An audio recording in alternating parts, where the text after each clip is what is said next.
Summer holidays வந்தாச்சு நம்ம GT Holidays வந்தாச்சு. GT Holidays, South India's #1 travel brand. மார்க்கெட்லயே கம்மி சேதாரத்துல இன்னும் 1% தள்ளுபடி கொடுப்போம். ஓகே, வைரநக கேரட்டுக்கு 5000 தள்ளுபடி கொடுப்போம். தள்ளுபடி திருவிழா. ஆச்சி பாதாம் ட்ரிங்க். ஆச்சி பாதாம் ட்ரிங்க் ஒன்னு வாங்குனா ஒன்னு ஃப்ரீ. மாண்புமிகு அமைச்சர் அருமை நண்பர் மாசு அவர்களே, கழகத்தில் பொறுப்பெடுத்தவர்களே, என்னுடைய ஃபெலோ ஸ்பீக்கர்ஸ் டாக்டர் காந்தராஜ், கல்கி பெரியன், நீண்ட நாள் ரெங்கராஜ் பாண்டே, நீண்ட நாள் அருமை நண்பர் நக்கீரன் கோபால் அவர்களே, நண்பர்களே,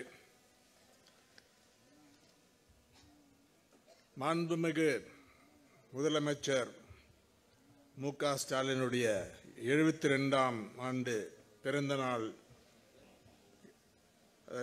அதற்காக என்னுடைய வார்ம் கங்க்ராச்சுலேஷன்ஸ். நான் இன்னைக்கு ஊரில் இல்லை, வெளியூரில் இருந்தேன். இருந்தாலும் அன்றைக்கு முதலாக ஒரு மெசேஜ் அமைச்சேன் வாட்ஸ்அப்பில்.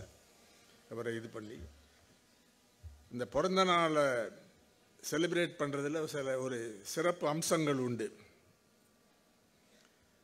கருத்தரங்கம் தான் அது ரொம்ப முக்கியமானது. பல கருத்துக்களை விவாதித்து, வேறு கருத்து இருந்தாலும் அதை கொண்டு வந்து ஒரு ரீசனபிளாக விவாதித்து அதோடைய சாராம்சத்தையும் உள்ளடக்க மீனிங்கை தெளிவாக கொண்டு வர்றது ஒரு சிறப்பு.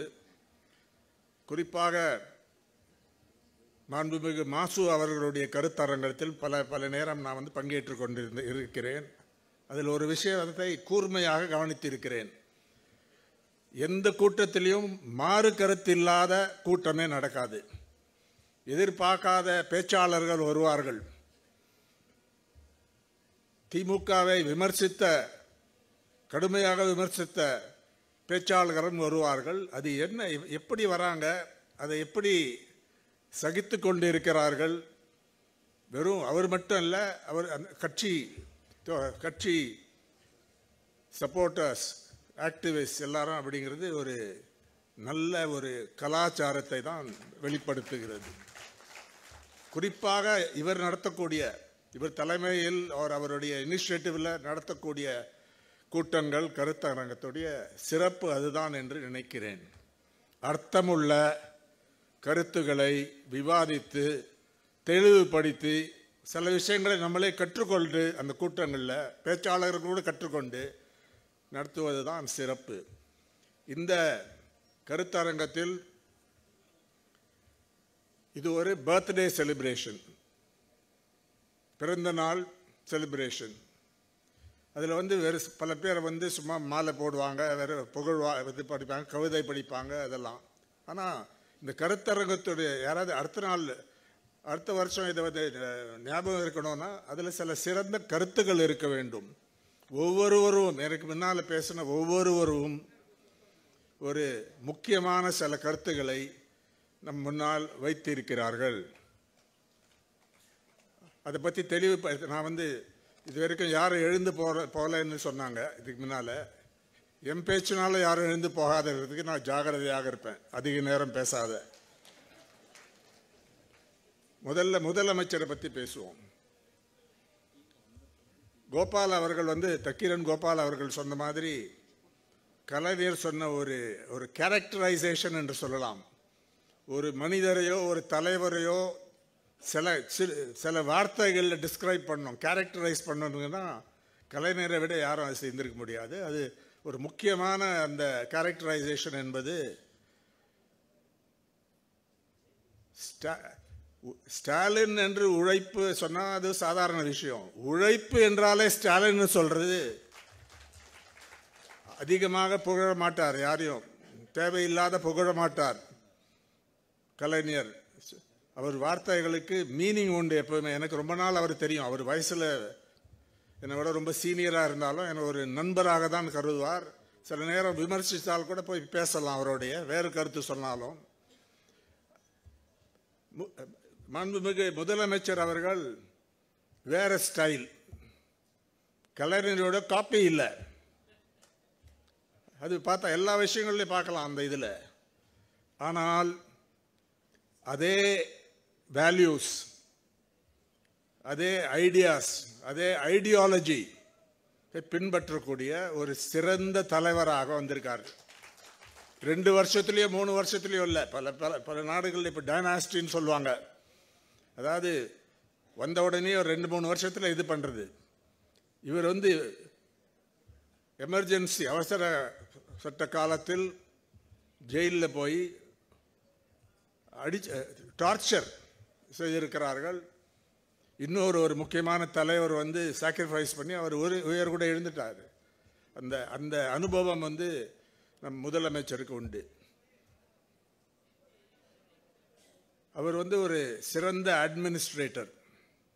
பேச்சை விட செயலில் முன்னால் இருக்கக்கூடிய ஒரு தலைவர். லாங் டேர்ம் ஸ்டாமினா உண்டு. தோல்வியோ வெற்றியோ வந்தாலும் அதை ஓவர் கம் பண்ணக்கூடிய ஒரு சிறந்த ஒரு தைரியம், ஒரு ரெசிலியன்ஸ், ஒரு ஸ்டாமினா உள்ள ஒரு லீடர். இன்றைக்கு நாங்கள் பல முறை வாக் போவோம் காலையில். அது ஒன்றும் சீக்ரெட் இல்லை. ஒரு ஸ்மால் குரூப். அதில் வந்து நமக்கு ரொம்ப ஃபிட்டான எந்த மினிஸ்டரும் இவ்வளோ ஃபிட்டாக இருக்கிறது நான் இது வரைக்கும் பார்த்ததில்லை. மாண்புமிகு மாசுவோட அவர் சொல்ல மாட்டார், நாங்கள் பார்க்குறோம். 160 ஹாஃப் மேரத்தன் ஓடி இருக்கார். வேறு எந்த ஊர்லேயாவது பார்த்துருக்கீங்களா? எந்த அமைச்சரோ எந்த தலைவரோ இந்த மாதிரி செஞ்சதாக எனக்கு தெரியவில்லை.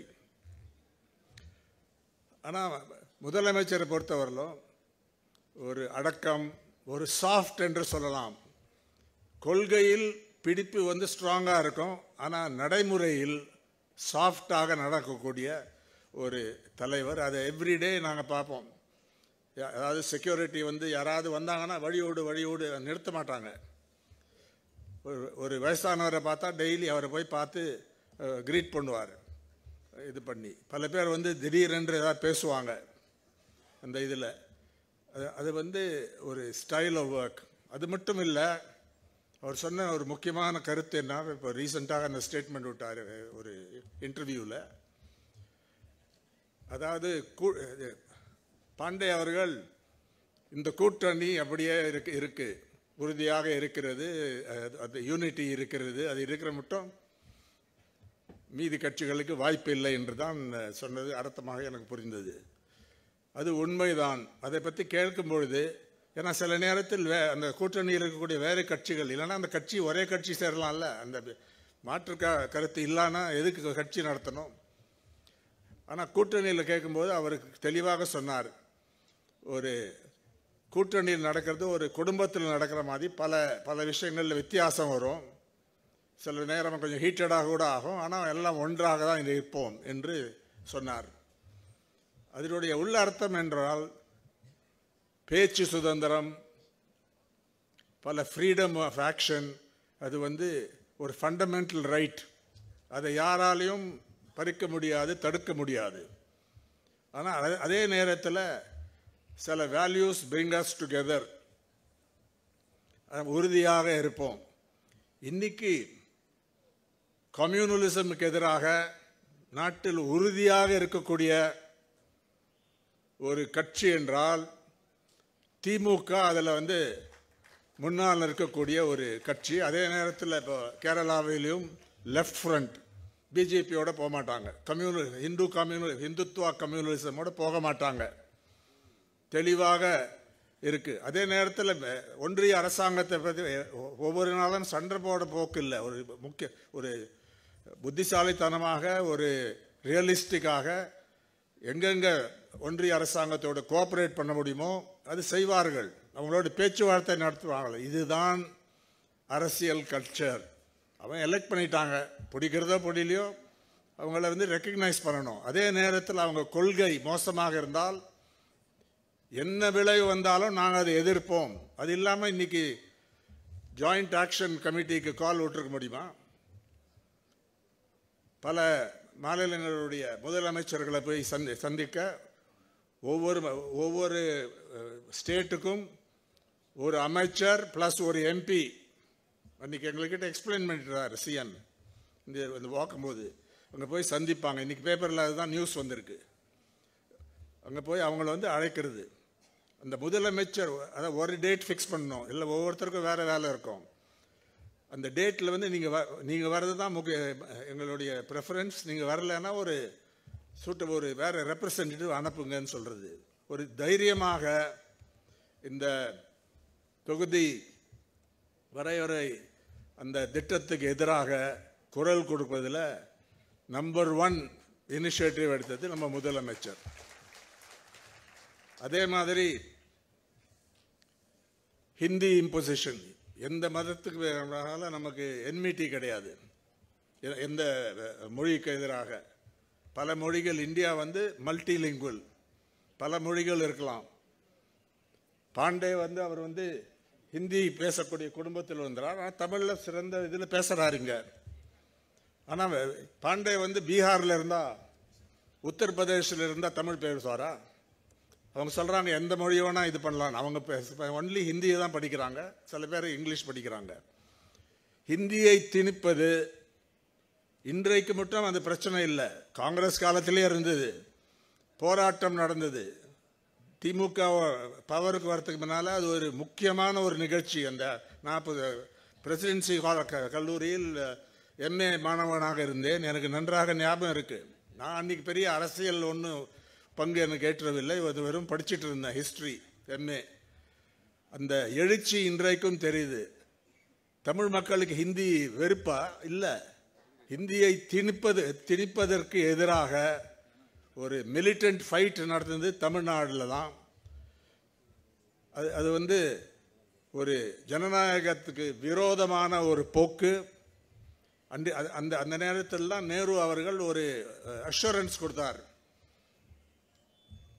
ஹிந்தி பேசாத மாநிலங்களுடைய மக்களுடைய சம்பந்தம் இல்லாமல் ஹிந்தியை திணிக்க மாட்டோம். தமிழ்நாடு ஒரு பாதை எடுத்தது. 2 லாங்குவேஜ் தான், நாட் 3 லாங்குவேஜஸ். எவ்வளோ மொழி வேணால் படிக்கலாம், ஹிந்தியை டியூட்டோரியல் படிக்கலாம் என்ன. ஆனால் அதை திணிக்க மாட்டோம், திணிக்கிறவங்களை எதிர்ப்போம் என்று ஒரு ஒரு உறுதியான கொள்கை. எனக்கு அது ஃபுல்லாக மனமார்ந்த நம்பிக்கை உண்டு. அதோடைய சப்போர்ட் நானும் அதே தான் நம்புகிறேன். இன்றைக்கு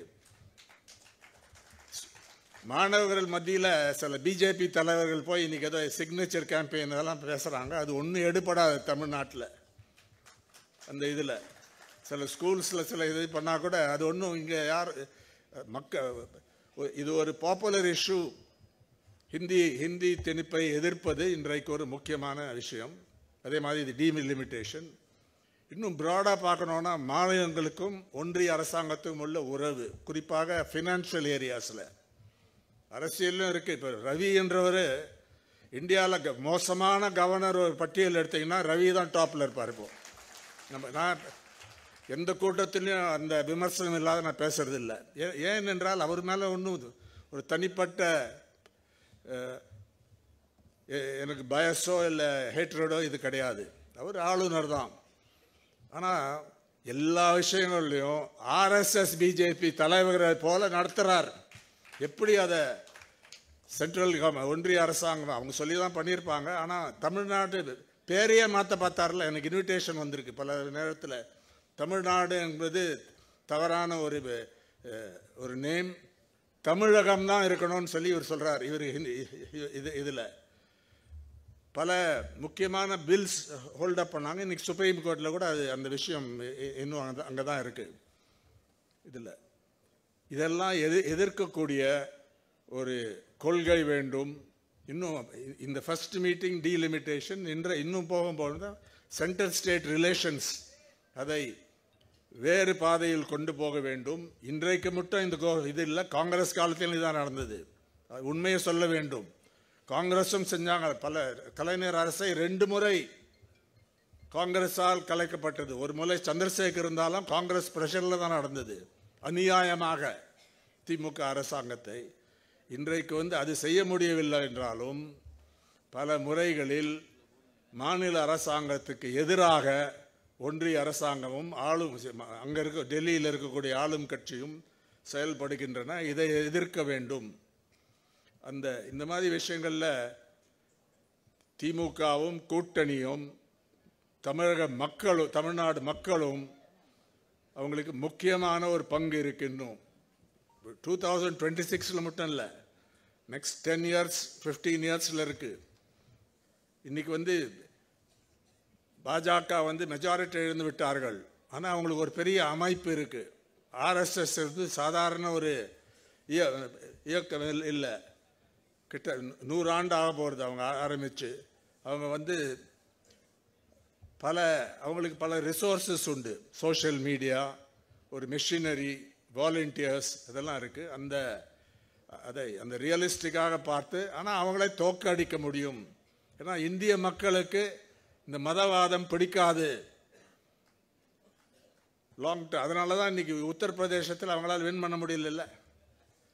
அங்கே ராமர் டெம்பிள் அந்த ஏரியாவில் கூட, அந்த தொகுதியில் கூட தோற்று போயிட்டாங்கல்ல. வெறும் மதத்தை வச்சு வேறு மதத்தை சேர்ந்தவர்களுக்கு எதிராக வெறி தூண்டி அரசியல் நடத்துறது 5 வருஷம் நடத்தலாம், 10 வருஷம் நடத்தலாம். ஆனால் ஒரு நேரம் வரும், அதை மக்கள் வந்து அதை ரிஜெக்ட் பண்ணுவாங்கிறது உறுதியான விஷயம். பல விஷயங்கள் இந்த மாதிரி பேசலாம். இன்னொரு விஷயம் நான் முடிக்கிறதுக்கு முன்னால், பேச்சு சுதந்திரம், கருத்து சுதந்திரம். இப்போ நீங்கள் பார்த்துருப்பீங்க, விகடனில் ஒரு கார்ட்டூன் போட்டாங்க, விகடன் ப்ளஸில் டிஜிட்டல் இதில்.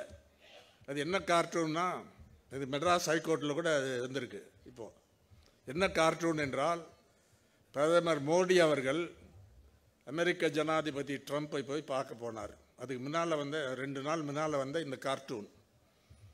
அந்த கார்ட்டூனுடைய உள்ளடக்கம் என்னென்றால், இந்தியர்கள் அங்கே வந்து அமெரிக்காவில் அன்டாக்குமெண்டட் இந்தியன்ஸ் இருந்தாங்கல்ல, அவங்கள வந்து திருப்பி வர்றதை பற்றி வேறு விஷயம், அது அனுப்பட்டோம், அது அவங்க உரிமை.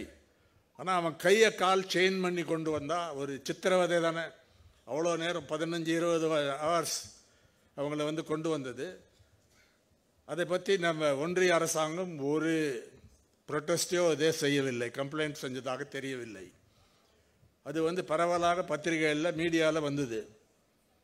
அதை ஒட்டி இந்த கார்ட்டூனிஸ்ட் வந்து போட்டிருக்காரு விகடன் ப்ளஸில். மோடி வந்து ட்ரம்ப் பக்கத்தில் உட்கார்ந்துருக்கார். அவர் காலை கட்டி இருக்கு, ட்ரம்ப் வந்து சிரிக்கிறார் பார்த்து. அது என்ன தவறு? உங்களுக்கு பிடிக்காத இருக்கலாம். முன்னெல்லாம் அந்த மாதிரி கார்ட்டூன் நிறையா வரும். RK லக்ஷ்மன் போடும்போது அந்த தலைவர்கள்லாம் அந்த ஒரிஜினலை வாங்கி வச்சுப்பாங்க, அவங்கள கிண்டல் செய்கிற கார்ட்டூனு. நேரு அந்த மாதிரி இவங்கெல்லாம், அண்ணா, இந்த கார்ட்டூன் வந்து அவங்கள கிண்டல் செஞ்சால் அவங்களுக்கு அதை பிடிக்கும், அதை ஃப்ரேம் பண்ணி வச்சுப்பாங்க. இன்றைக்கு அதை சகித்துக்க முடியாத ஒரு போக்கு தான் ஏற்பட்டு இருக்குது. என்ன செஞ்சாங்க? அந்த இன்ஃபர்மேஷன் அண்ட் ப்ராட்காஸ்டிங் மினிஸ்ட்ரி கார்ட்டூனை மட்டும் எடுக்கவில்லை, அந்த வெப்சைட்டையே நிறுத்திட்டான், அதை பிளாக் பண்ணிட்டாங்க. மெட்ராஸ் ஹைகோர்ட் அதை அன்பிளாக் பண்ண சொல்லி அந்த கார்ட்டூனை மட்டும் வெளியில் எடு, தீர்ப்பு வந்த உடனே பார்த்துக்கலான்னு சொல்லியிருக்காங்க. எதுக்கு சொன்னேன்னா, இந்த பிளாக் பண்ணுவது தெரிஞ்ச ஃபர்ஸ்ட் பர்சன் அதுக்கு எதிராக குரல் கொடுத்தது யார் என்று கேட்டால், நம் முதலமைச்சர் மாண்பு. இதில் எக்ஸ், முன்ன வந்து ட்விட்டர்னு சொல்லுவாங்க, நான் இன்னைக்கு ஊரில் கூட இல்லை, அதான் ஃபஸ்ட்டு வாய்ஸ் அகேன்ஸ்ட் இட், இதை கண்டிக்கிறேன் என்று சொன்னார். அது அர்த்தம் என்றால், இந்த மாநிலத்தில் பேச்சு சுதந்திரம், கருத்து சுதந்திரம் இருக்கும். That will flourish. அதை நான் பாதுகாப்பேன், எங்கள் ஆட்சி அதை பாதுகாக்கும். எங்களை விமர்சனம் செய்கிறது, எங்களை கண்டனம் செய்கிற உரிமை கொண்டு உண்டு. பத்திரிகை சுதந்திரம் முக்கியம். கலைஞரை விட யார் பத்திரிகை உலகத்தில் இன்னும் பெரிய பங்கை செய்திருக்கிறார்கள் என்று பார்த்தால் யாருமே இருக்க முடியாது. ஒரு இதில் கமல்ஹாசன் அவர்கள் சொன்னார் நினைக்கிறேன், நண்பர் கோபால் கூட அந்த கூட்டத்தில் இருந்தார். அதாவது அவருக்கு கேள்விப்பட்டது என்னால், மகாத்மா காந்திக்கு பிறகு அதிகமாக எழுதினது வேர்ட்ஸில் கலைஞர் என்று தான் அப்படின்னு சொல்லி அந்த இதில் சொன்னார். அதை வந்து வெரிஃபை பண்ணணும். ஆனால் எனக்கு தெரிஞ்ச முரசொலி 60 விழாவில் சொன்னார். அதனால தலைவர் கலைஞர் அவர்கள் தான் என்று அந்த இதில் சொன்னார். அதனால் இது ஒரு முக்கியமான ஒரு அம்சம் திமுக ஆட்சியில் நடக்கக்கூடிய இதில் கருத்து சுதந்திரம், ஊடக சுதந்திரம் நன்றாக இருக்கிறது என்பதை பற்றி நான் மகிழ்ச்சி அடைகிறேன். இதை ஸ்ட்ராங்காக சப்போர்ட் பண்ணுறோம். அதுக்கு குறிப்பாக முதல்வர் மாண்புமிகு மு.க. ஸ்டாலின் அவருக்கு நன்றி சொல்லிவிட்டு இன்னைக்கு என்னுடைய பிறந்தநாள் வாழ்த்துக்களை இந்த கூட்டத்தில் உங்கள் முன்னால் வச்சிருக்கேன். இந்த வாய்ப்பு கொடுத்ததுக்கு மாசு அவர்களுக்கு என்னுடைய நன்றி. வணக்கம். நக்கீரன் டிவிக்கு சப்ஸ்கிரைப் செய்யுங்கள். உங்கள் ஆதரவே எங்கள் பலம். ஆசிரியர்களுக்கு நண்பனாகவும் மாணவர்களுக்கு ஆசானாகவும் திகழும் தேர்வு வழிகாட்டி. ஒவ்வொரு பாடத்திற்கும் அனுபவமிக்க ஆசிரியர்களின் துல்லியமான தெளிவான விடைகள். CNC இருக்கு, தேர்வு பயம் எதற்கு? இது தீரன் பப்ளிஷிங் ஹவுஸ் விற்பனை வெளியீடு.